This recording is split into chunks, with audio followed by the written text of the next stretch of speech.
Old man, bleeding blue, with you for another recap and some commentary as the Blue Jays lose 7-4 to the Kansas City Royals, a team that finally hit 500 at the expense of the Blue Jays in their own house. And it was so important for them to get off to a good start because the last week has been some really shambolic baseball.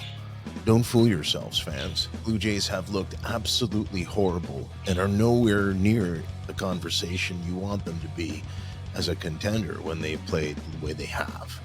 The way that they tackled the Tigers and then dealt with losing the series to the Royals. Early on, though, it was promising. They were getting some contributions from unlikely sources, but then those same unlikely sources ended up running them out of an inning.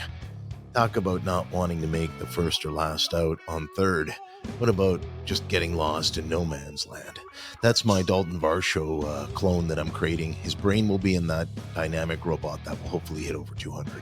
I hope. I'm praying. Chris Bassitt settled down. This was an important game for him because he needed to keep the Blue Jays in it when their bats were clearly going cold. And at one point, this game was just a one-run game back and forth. Blue Jays would score first, followed by the Royals here with Carl Yastrzemski's grandson. I still can't get over it, the great Carl Yastrzemski. Oh, memories of baseball.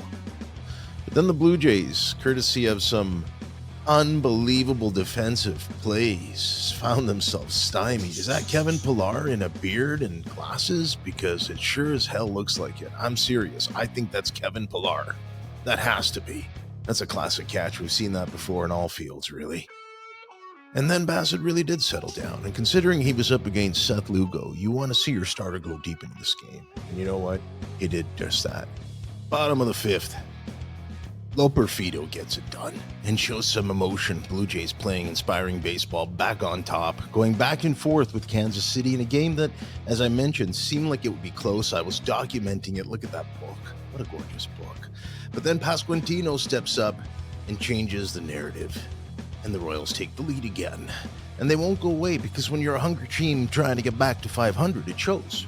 And that's what we're dealing with here. And that's where it's disappointing that the Blue Jays this whole past week have been playing like they live in a little sky dome. Very little heart. And then we go to extras. That's right, extra innings. And we've got Dominguez out there instead of Hoffman. Why? Because Hoffman was used in the ninth inning in a tied game. Not the greatest strategy. The old schoolers would be screaming bloody murder and Earl Weaver would be rolling and is in his grave. Only John Schneider knows what's in John Schneider's mind. Blue Jays lose the series and have to get their act together. Don't forget to like and subscribe, and remember, the old man is bleeding blue.